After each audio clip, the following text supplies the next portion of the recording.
Oi pessoal, tudo bem? Nas últimas aulas da EBD, estudamos sobre alguns profetas e suas missões. Na aula de hoje, veremos um pouco sobre a história de Jeremias e o que esse livro tem a nos ensinar. A Bíblia diz que Deus já havia escolhido Jeremias antes mesmo dele nascer. Que incrível, né? Como está escrito: Eu já o conhecia antes de você ser formado no ventre de sua mãe. Antes do seu nascimento, eu já havia separado e escolhido você para ser o meu profeta às nações. Jeremias 1:5. Mas a missão que Deus deu ao profeta foi bem contrastante. Deus concede poder a Jeremias e diz que ele deve destruir e plantar. Mas como isso é possível? O verbo destruir está fazendo referência ao castigo que Deus mandaria ao povo que não se arrependesse dos inúmeros pecados que cometeram, como estudamos na aula passada, o dia do Senhor. Mas o mandamento de plantar aponta para a renovação. Primeiro, era preciso destruir tudo o que havia de mal, para que então as bênçãos da aliança de Deus pudessem se tornar uma realidade aos remanescentes, o povo de Deus. Jeremias afirma que essa renovação será através de Jesus. Em Jeremias 35:15-16 diz: Naqueles dias e naquele tempo, farei brotar a Davi um renovo de justiça. Ele executará juízo e justiça na terra. Naqueles dias, Judá será salvo e Jerusalém habitará seguramente. Ela será chamada Senhor, Justiça Nossa. A palavra renovo em letra maiúscula aponta para o próprio Jesus. Ele é o renovo em pessoa.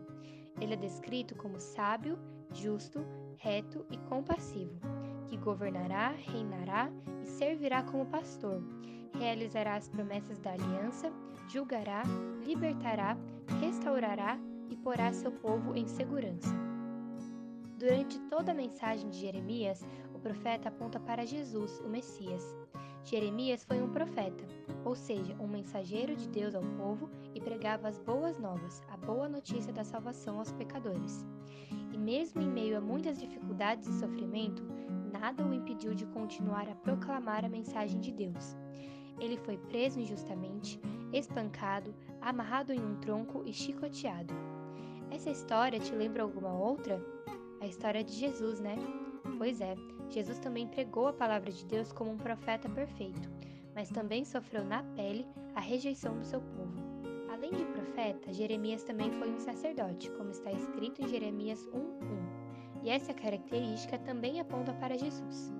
O sacerdote era a pessoa responsável por mediar a relação entre os homens e Deus e cuidava das questões religiosas.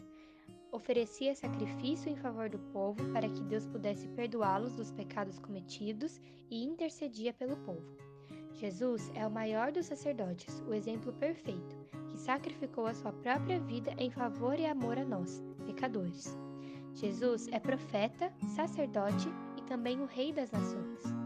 Mesmo Jeremias recebendo o poder vindo de Deus sobre as nações e reinos, como está escrito em Jeremias 1:10, Jesus é o maior exemplo de autoridade.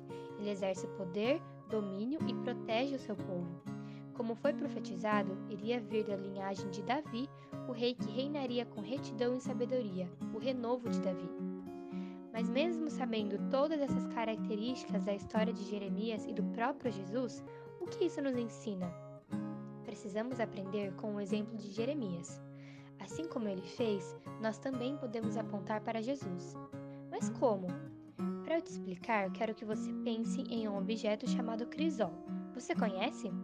Esse instrumento é utilizado para provar e purificar os metais. Podemos comparar que, da mesma forma que esse instrumento realiza tal ação, Deus também prova e purifica os nossos corações. Deus quer que aprendamos com as situações difíceis e que passemos por provações para nos ensinar e nos purificar dos pecados. Ele nos quer puros, limpos, fortalecidos e aprovados. Mas isso só acontece se decidimos viver uma vida que agrade a Deus, assim como Jesus agradou. Assim, podemos apontar para as ações de Jesus como o verdadeiro profeta, o sumo sacerdote e o Rei das Nações. A destruição apontada por Jeremias virá, mas nós não precisamos ficar com medo. Sabemos que Jesus é o Messias, o único capaz de nos julgar com justiça, o sacerdote que intercede por nós. Ele já venceu a morte e com ele somos feitos mais que vencedores. Por isso, devemos sempre lembrar que somos pecadores, mas é somente por Jesus e seu sacrifício que temos a possibilidade de vivermos na eternidade com Deus. Precisamos honrá-lo por quem ele é, e em todas as áreas da nossa vida, inclusive nas dificuldades, assim como Jeremias passou pela dor. O objetivo do Senhor é moldar o nosso caráter à sua imagem perfeita. Você está pronto para ser moldado por Deus?